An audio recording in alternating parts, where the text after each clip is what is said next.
Quality of life. It's very important for all of us, and especially true for our aging population who are facing so many challenges. It's good to know that the Village at Gainesville offers better living by design. We're joined by Jim Antonucci, the Executive Director of the Village. Some people might not know what the Village is. Can we explore that? We're owned by Santa Fe Healthcare, the largest non-for-profit in the state of Florida. We own two other communities, one in Bonita Springs, right outside of Naples, and another in Miami, in Cutler Bay. The definition of our retirement community is we're a rental model. You sign a lease and you pay a monthly charge. Including with that charge is your apartment, meals, and all the services. 110 acres and 14 buildings, 639 total units, 128 are assisted living, 511 are independent living. So we're a majority of independent living with services. In the assisted living, though, we specialize where we actually have two continuums within the assisted. We have advanced dementia and early stage dementia. We moved here at a younger age so we can enjoy all the amenities. It's a very large campus. It's like a city. It's like you were driving into a beautiful little town. It is. The feeling here is terrific, and all of the residents I've met are just so happy. It's stress-free. You don't have the problems of taking care of a place, of the maintenance. They take care of it. They take care of everything. All you do is enjoy living. What are some of the issues facing seniors these days? On average, people are living 8.7 years longer than they did 20, 25 years ago. What is going to be the quality of my life in those 8.7 years? How am I going to be able to afford it? About 3 times the amount of people in our country are going to be over the age of 65 over the next 15 years. Quality of life, you know, right. How are they going to age, and are they going to be independent? And are they going to have access to health care and medication and environments that allow them to remain independent? And the last one is our healthcare model. If I have a pain, I go see a doctor. We need to change that model of being proactive. Mm-hmm. How do I keep healthy before something is wrong? Right. No place I visited before has such a great gym with the equipment. What are environments and communities that can help people age successfully? So we created a program called the Village Vitality Program. Mm-hmm. And basically what we did was we assessed all of the residents, a full wellness assessment, mm-hmm. and everybody got a score. That data revealed to us, wow, we have a lot of people suffering from cognition issues. Now all of a sudden, what are the environments we can change to help them with that ailment?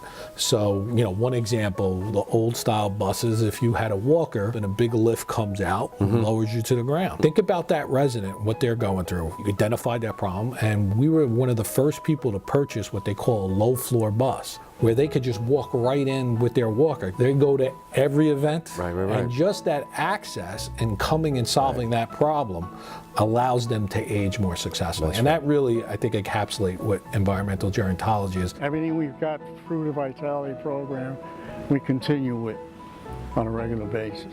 If a resident feels they're in control of their environment, they're going to be happy, mm-hmm. more socially engaged, mm-hmm. and they're going to age successfully. There's so much to do.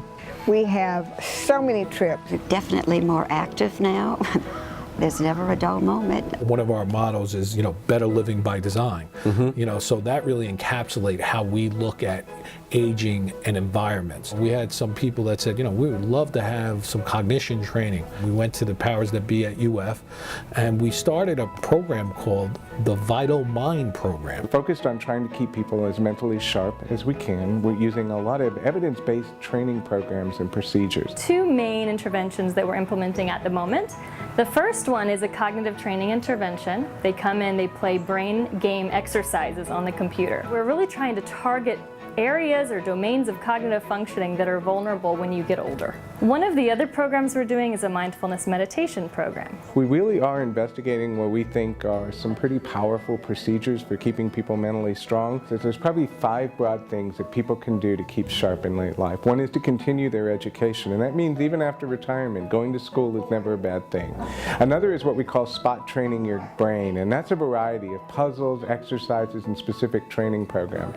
Another is dealing with mood. Depression and anxiety are the #1 killers of late life brain health, and so making sure you get that under control is important. But social engagement is another really important thing. So what you see behind me is a perfect example of staying both intellectually challenged, but doing so with your friends and partners, and brain health. So we know that exercise and diet are important for a number of other things.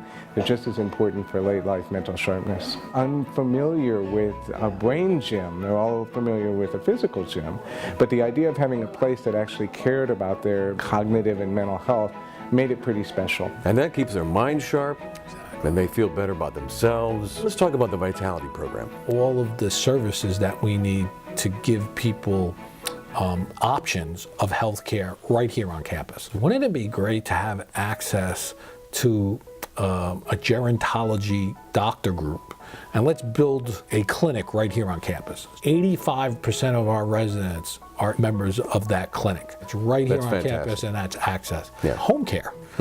So, you know, if somebody needs a little help, or they just came back from the hospital and need a little rehab, or they need help around till they get settled, we have those services available. It's all coordinated by a registered nurse that coordinates all the care. They sign a medical release form, which allows us to share medical information between their doctor, their family, and the clinicians that are working. So everybody's on the same page. That's great. And knows exactly what's happening. As with most communities, the dining is very important here.